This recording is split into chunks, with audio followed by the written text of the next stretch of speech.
말씀 듣기 전에 옆에 분들께 이렇게 한번 인사했으면 좋겠습니다. 주님 바라보는 것이 답입니다. 시작. 아무리 어려운 문제가 우리에게 닥친다 할지라도 주님 바라보면 답이 생기는 줄 믿습니다. 위대한 기도의 사람이라는 책에 실린 간증인데요, 한때 한국 교육계에 신선한 바람을 일으켰던 전영창 거창고등학교 교장 선생님이 계셨어요. 이분이 미국 유학을 마치고 돌아와 많은 부채로 쓰러져 가고 있는 거창고등학교를 맡게 됩니다. 학교 부채는 너무나도 많았고 아무리 노력해도 갚을 수가 없었어요. 그러다가 1958년 4월 학교가 거의 다른 사람의 손에 넘어가게 되었습니다. 달리 방법이 없었던 선생님은 성경, 찬송 그리고 담요 한 장을 가지고 거창읍에서 40리 떨어진 웅안면 어느 산골 굴 속에 들어가서 자리를 펴고 일주일 금식 기도를 시작합니다. 사흘 동안 밤낮으로 부르짖으며 하나님 앞에 기도했습니다. 그러나 사흘이 지나도록 가슴만 답답할 뿐 별다른 마음 가운데 확신이 생기지 않았어요. 사흘째 밤에는 이렇게 큰 소리로 기도했다고 합니다. 하나님, 아무리 기도해도 마음만 답답합니다. 응답에 대한 확신도 없습니다. 하나님, 정 그러시다면 제게도 생각이 있습니다. 제가 서울에 올라가서 동아일보에다가 하나님은 안 계십니다라고 광고를 내겠습니다. 이렇게 깡다구 있게 기도하고 나니까요, 가슴이 뻥 뚫리더랍니다. 그리고 왠지 모를 마음의 평안이 찾아오더라는 거예요.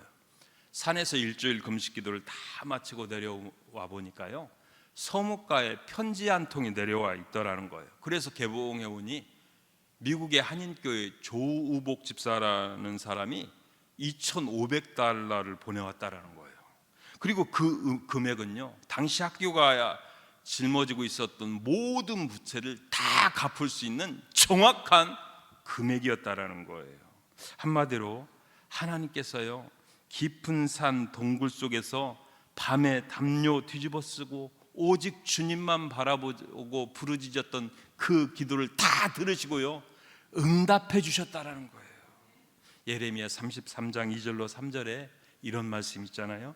이를 행하시는 여호와, 그것을 만들어 성취하시는 여호와, 그 이름을 여호와라 하는 이가 이같이 이르시도다. 너는 내게 부르짖으라. 내가 네게 응답하겠고 네가 알지 못하는 크고 은밀한 일을 내게 보이리라. 여러분 믿습니까? 오늘날 이구동성으로 개인도 가정도 기업도 지방도 국가도 위기다라고 합니다. 심지어 세상에 버팀목이 되어줘야 될 교회도 성도가 줄고 헌금이 줄고 다음 세대가 확 줄어 소멸위기라고 합니다. 하지만 우리가 주님 바라보고 다시금 부르짖어 기도하면 위기가 도약의 기회, 재부흥의 기회가 될 줄 믿으시기 바랍니다. 오늘 본문은 2900년 전 유다 왕국의 왕 여호사밧이 한 번도 경험해 보지 못한 최대 위기 앞에 서 있었지만 백성들과 함께 성전으로 달려가 금식하며 오직 주님만 바라보고 기도함으로 말미암아 놀라운 승리, 놀라운 부흥을 경험한 이야기입니다. 오늘 말씀을 함께 나누면서 오직 주만 바라본다라는 것이 무슨 의미인가 세 가지로 생각해 보겠습니다. 첫 번째로요, 오직 주만 바라본다라는 것은 자기 능력을 부인하고 겸손히 하나님 능력을 구하는 거예요. 할렐루야. 오직 주만 바라본다라는 것이 무슨 의미라고요? 자기 능력을 부인하고 하나님 능력을 구하는 거라는 거예요. 우리 역대하 20장 12절 상반절을 한번 같이 읽어보겠습니다. 같이 읽습니다. 시작.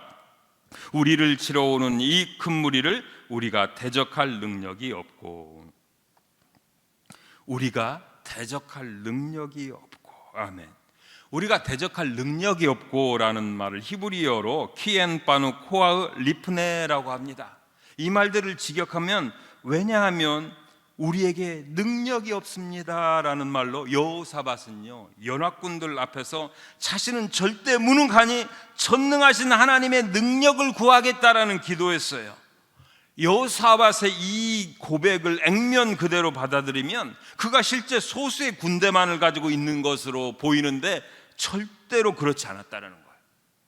역대하 17장 10절로 19절을 보면 유다 사방 나라들이 여호사밧에게 조공을 바치고 있었고 각 지역이 공고한 요새들이었고 그는 예비군들 빼고 상비군만 116만으로 이스라엘 역대 최고의 군대를 보유하고 있었어요. 하지만 여호사밧은 자신이 가지고 있었던 116만의 군사를 부인했어요.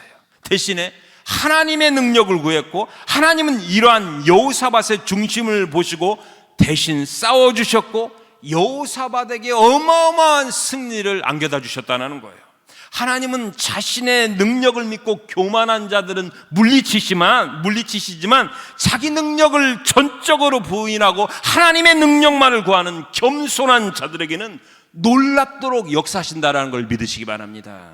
사무엘상 17장을 보면 노투구를 쓰고 비늘 갑옷을 입고 칼과 창과 단창을 가지고 방패든 자를 앞세워 골리앗이 다윗을 저주하고 다윗을 죽여 그의 살을 새와 들짐승의 먹잇감이 되게 만들겠다라고 호언장담을 합니다. 그러자 믿음의 사람 다윗이 이렇게 응수합니다. 너는 칼과 창과 단창으로 내게 나오거니와 나는 만군의 여호와의 이름 네가 모욕하는 이스라엘 군대 하나님의 이름으로 내게 나아가노라. 여러분, 이게 무슨 말입니까? 골리앗 너는 네가 가지고 있는 힘만 의지하고 나와 싸우려 하지만 나는 만군의 하나님의 힘을 의지하여 너와 싸워 반드시 이기겠다라는 말 아니겠습니까? 하나님은 다윗에게 능력을 쏟아 부어 주셔서 물매 한 방으로 골리앗의 이마를 정통으로 맞춰 쓰러뜨리고 승리를 선물로 주셨어요. 사사기 7장을 보면 하나님이 기드온 사사를 세워 300용사만을 선발하게 하는 과정이 나옵니다.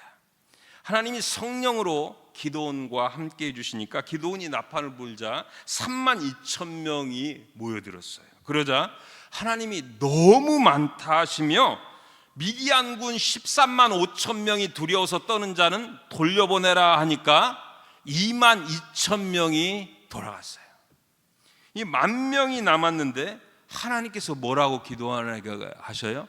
그래도 많다라고 하시며 물가로 데려다가 물을 마시게 해놓고 무릎을 꿇지 않고 손으로 물을 움켜 먹은 자 300명만 남게 하셨어요. 여러분, 왜 그러셨을까요?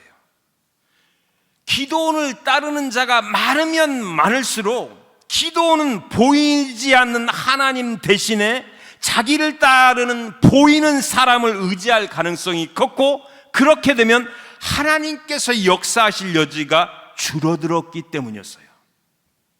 고린도후서 12장 7절로 10절을 보면 사도 바울이 자신의 육체의 가시 때문에 40일씩 3번을 하나님 앞에 간구하였을 때 하나님께서 자신에게 응답한 내용을 다음과 같이 적고 있어요. 여러 계시를 받은 것이 지극히 크므로 너무 자만하지 않게 하시려고 내 육체의 가시 곧 사단의 사자를 주셨으니 이는 나를 쳐서 너무 자만하지 않게 하려 하심이라. 이것이 내게서 떠나가게 하기 위하여 내가 3번 주께 간구하였더니 나에게 이르시기를 내 은혜가 내게 족하도다. 이는 내 능력이 약한 데서 온전하여 짐이라 하신지라. 그러므로 도리어 크게 기뻐함으로 나의 여러 약한 것들에 대하여 자랑하리니 이는 그리스도의 능력이 내게 머물게 하려 함이라. 그러므로 내가 그리스도를 위하여 약한 것들과 능욕과 궁핍과 박해와 곤고를 기뻐하느니 이는 내가 약한 그때의 강함이라. 이는 내가 약한 그때의 강함이라. 결론적으로 말씀드리면요, 사도 바울은 자신의 능력이 0일 때 하나님은 100으로 역사하신다라는 것을 알게 되었다는 거예요. 종교개혁자 마르틴 루터는 이런 유명한 말을 했습니다. 우리가 아무 것이 되지 않는 한 하나님은 아무것도 하시지 않는다. 할렐루야. 같이 한번 따라서 해볼까요? 우리가 아무 것이 되지 않는 한 하나님은 아무것도 하시지 않는다. 다시 말씀드리면요, 우리가 겸손히 영임을 고백할 때, 우리의 능력이 아무것도 아님을 고백할 때 하나님께서 우리에게 100으로 역사하신다라는 거예요. 19세기 중국 선교의 아버지라 불리는 허드슨 테일러는요, 중국 내지 선교회를 설립하고 수십 년간 중국의 영혼들을 위해 헌신한 위대한 선교사였어요. 그러나 그의 선교 사역이 가장 절정에 달했었을 때 그는 인간적으로 완전히 무너진 적이 있었어요. 1869년 허드슨 테일러 선교사는요, 선교사들 사이의 갈등, 재정의 위기, 자신의 영적 고갈로 인해 극도의 좌절에 빠집니다. 그는 일기에 이렇게 썼습니다. 나는 지쳤습니다. 나는 끝났습니다. 내게는 아무것도 남아있지 않습니다. 바로 그 절망의 밤, 그는 친구 메카시로부터 한 통의 편지를 받습니다. 그 친구의 편지에는 이런 구절이 있었습니다. 내가 주님을 붙잡으려 할 때마다 나는 넘어졌어. 그러나 주님이 나를 붙잡으신다라는 것을 깨달은 순간 모든 것이 달라졌어. 주님이 나를 붙잡으신다라는 것을 깨달은 순간 모든 것이 달라졌어. 이 한 문장이 허드슨 테일러의 인생을 바꿔버립니다. 그는 일기에 이렇게 기록합니다. 모든 내 걱정과 두려움이 사라졌습니다. 주님을 바라보는 눈이 뜨였습니다. 내 약함은 내 걸림돌이 아니라 주님의 능력의 통로였습니다. 내 약함은 내 걸림돌이 아니라 주님의 능력의 통로였습니다. 그 이후 허드슨 테일러는요, 전혀 다른 사람이 됩니다. 그는 더 이상 자신의 힘으로 무언가를 이루려 하지 않았어요. 그 결과 중국 내지 선교회는 이후 20년 동안 800명 이상의 선교사를 파송했고 18개 지방에 수백 개의 교회를 세우는 놀라운 열매들을 거둡니다. 그리고 허드슨 테일러는 이렇게 간증합니다. 내 능력의 끝이 바로 하나님의 역사의 시작이었습니다. 같이 한번 따라서 해볼까요? 내 능력의 끝이 바로 하나님 역사의 시작이었습니다. 내 능력의 끝이 바로 하나님 역사의 시작이었습니다. 저와 여러분은요, 여호사밧과 같이 우리의 자신의 능력은 부인하고 겸손히 하나님의 능력을 구하며 사시기를 주님의 이름으로 축복합니다. 두 번째, 오직 주님만 바라본다라는 것은요, 자신의 방법을 부인하고 하나님의 방법을 구하는 거예요. 할렐루야. 오직 주만 바라본다라는 것이 무엇이라고요? 자신의 방법을 부인하고 하나님의 방법을 구하는 거예요. 역대하 20장 12절 중반절 한번 같이 읽어보겠습니다. 시작. 어떻게 할 줄도 알지 못하고, 어떻게 할 줄도 알지 못하고, 어떻게 할 줄도 알지 못하고라는 말을 히브리어로 벨로 아다으노 마 나세라고 하는데, 직역하면 무엇을 어떻게 해야 될지 전혀 방법을 알지 못한다라는 의미예요. 그러나 실제는요, 여호사밧이 어떻게 전쟁을 해야 될지 전략과 전술을 전혀 몰라서가 아니라 이 연합군과의 싸움에서 자신의 방법은 내려놓겠으니 하나님께서 일러주시는 방법대로 싸우겠다는 믿음의 기도였다라는 거예요. 실제로 여호사밧은요, 풍부한 전쟁 경험과 유능한 책사들도 얼마든지 있었고요, 전략과 전술을 굴사할 수 있었어요. 하지만 여호사밧 왕은 이 전쟁이 하나님께 속한 전쟁임을 알았기에 하나님의 방법대로 싸우겠으니 하나님 전략과 전술을 일러달라고 기도했던 거예요. 그리고 여호사밧은 10년 가운데 하나님께서 일러주신 대로 거룩한 옷을 입은 성가대를 앞세워 하나님을 찬양하며 행진하게 했고, 바로 그때 하나님께서 역사하셔서 연합군들이 하나님께서 사용하신 복병으로 말미암아 자멸해버립니다. 사무엘하 5장 17절 이하를 보면 하나님 마음에 가장 합했던 다윗 왕의 승리도 마찬가지였음을 우리는 발견할 수가 있어요. 다윗이 12지파의 왕이 되었다는 소식을 블레셋 사람들이 듣고 대군을 이끌고 이스라엘의 가장 취약지역인 르바임 골짜기로 대군을 이끌고 쳐들어옵니다. 그러자 다윗이 군사를 일으켜 요새로 가서 진을 치고 난 뒤에 맨 먼저 한 것이 자신의 과거의 전쟁의 경험과 기술과 군사력 모든 방법들을 다 부인하고 하나님 앞에 어떻게 해야 될지 물었다는 거예요.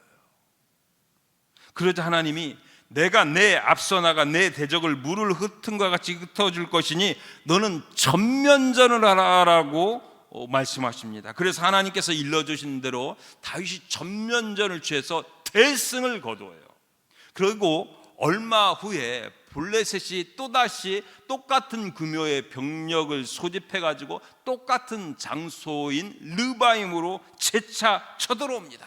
이때도 다윗은요, 자신의 전략과 전술과 사기가 충절해 있던 군사들을 다 부인하고 또다시 하나님 앞에 물으면서 하나님의 방법을 구합니다. 그러자 이번에 하나님께서요, 뽕나무 숲을 뒤로 돌아서 매복해 있다가 뽕나무 숲을 꼭대기에서 걸음 걷는 소리가 나거든. 그때 기동하라, 내가 내 앞서 나가서 내 대적을 물리쳐 주리라 하면서 매복 작전을 일러주십니다.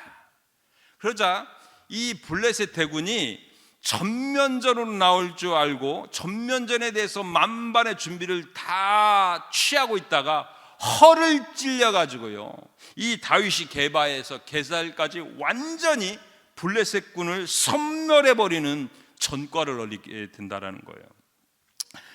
제2차 세계대전 당시 네덜란드의 크리스찬 코리템 붐 가족들이 나치에게 쫓기던 유대인들을 숨겨주다가 독일 비밀경찰 게슈타포에 의해 체포됩니다. 그녀의 가족들은 강제 수용소로 보내졌습니다. 언니 배 씨는 그 참혹한 환경 속에서 고문당하다 병으로 세상을 먼저 떠납니다.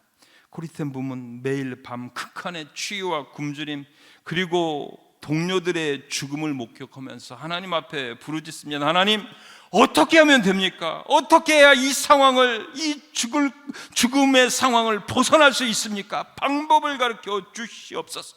그러자 하나님은 침묵하셨어요. 아무런 방법도 아무런 탈출구도 보여주시지 않으셨어요. 그렇게 절망적이던 어느 날 밤 코리템 붐은 깊은 기도 중에 이런 고백을 합니다. 주님, 저는 더 이상 방법을 찾지 않겠습니다. 방법을 구하기도 포기하겠습니다. 오직 당신만 바라보겠습니다.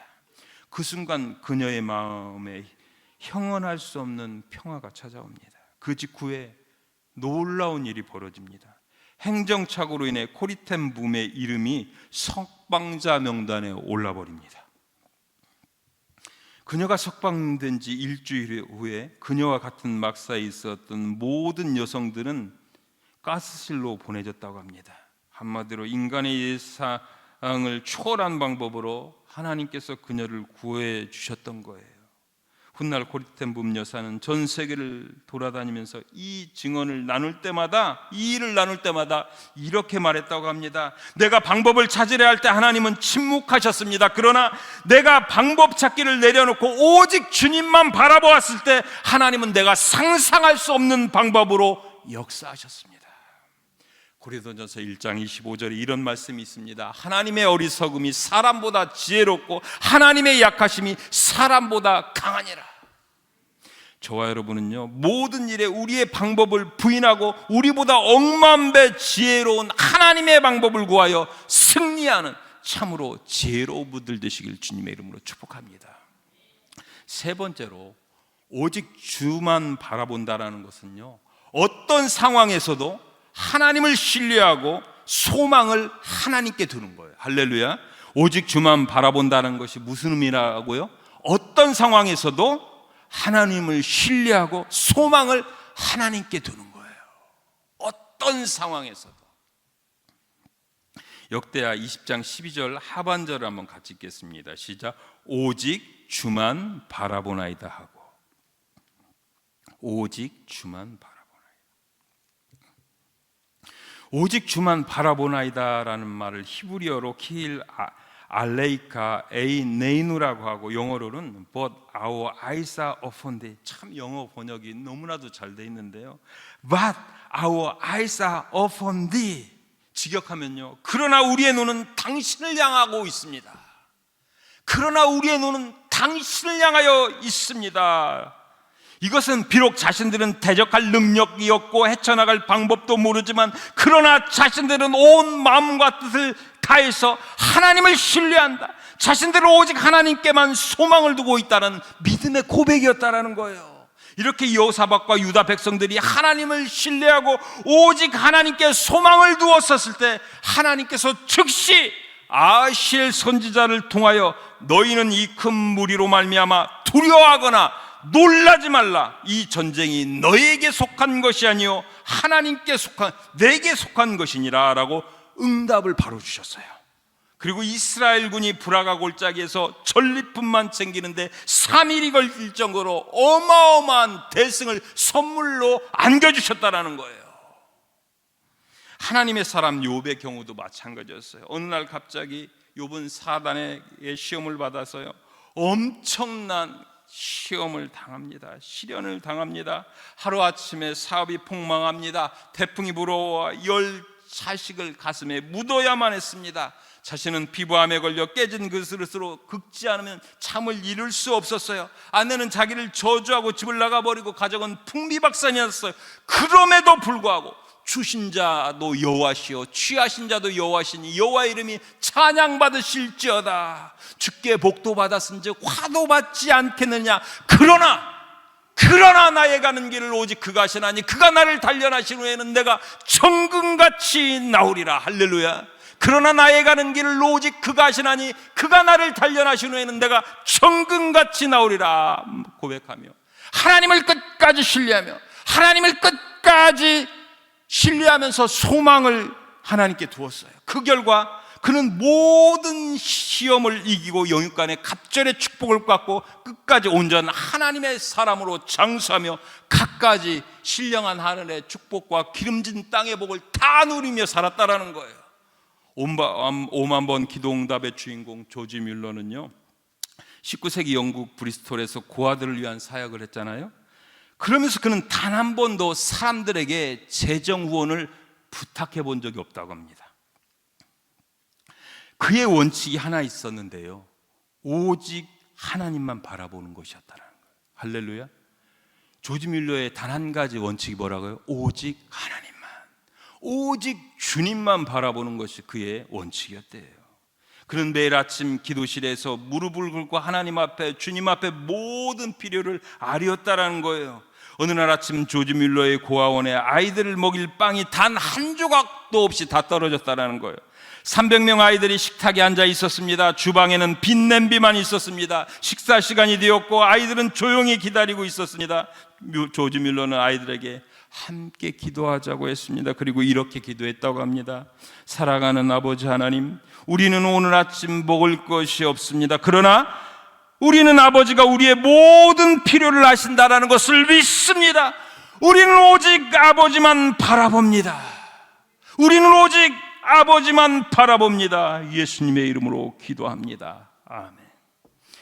기도가 끝나는 순간 문을 두드리는 소리가 났습니다. 근처 빵집 주인이었습니다. 뮬러 목사님, 오늘 새벽잠을 잘 수가 없었어요. 고아원 아이들에게 빵을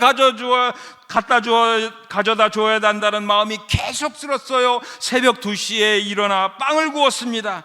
그가 가져온 빵으로 300명 아이가 배불리 먹었습니다. 그리고 잠시 후에 우유 배달부가 찾아왔어요. 배달마차 바퀴가 고아원 앞에서 부서져 우유를 전부 놓고 가야 한다는 것이었습니다. 그날 아침 300명 아이들은 빵과 우유로 풍성한 아침을 먹었습니다. 그리고 조지 뮬러는 그날 일기에 이렇게 기록했다고 합니다. 저는 하나님 앞에 나아갈 때 절대로 방법을 가지고 나아가지 않습니다. 저는 오직 하나님만 바라봅니다. 그분의 성품을, 그분의 약속을, 그분의 신실하심을 바라봅니다. 그러면 언제나 하나님은 응답하십니다. 저는 하나님 앞에 나아갈 때 절대로 방법을 가지고 나아가지 않습니다. 저는 오직 하나님만 바라봅니다. 그분의 성품을, 그분의 약속을, 그분의 신실하심을 바라봅니다. 그러면 언제나 하나님은 응답해 주십니다. 그는 평생 5만 번 이상의 기도응답을 일기에 기록했습니다. 그는 단 한 번도 재정 후원을 공개적으로 사람에게 요청하지 않았음에도 그의 사역 동안 200만 파운드 이상, 우리나라 돈으로 수천억 원이 고아원에 공급되었다고 합니다. 이사야서 26장 3절로 4절에 하나님께서 저와 여러분에게 이렇게 말씀하십니다. 주께서 심지가 견고한 자를 평강하고 평강하도록 지키시느니 이는 저가 주를 신뢰함이라. 너희는 여호와를 영원히 신뢰하라. 주 여호와는 우리 영원한 반석이시미로다. 할렐루야. 저와 여러분, 그 어떤 상황 가운데서도 하나님을 신뢰하는 가운데 평강 넘치는 삶을 사시기를 주님의 이름으로 축원합니다. 기도하시겠습니다.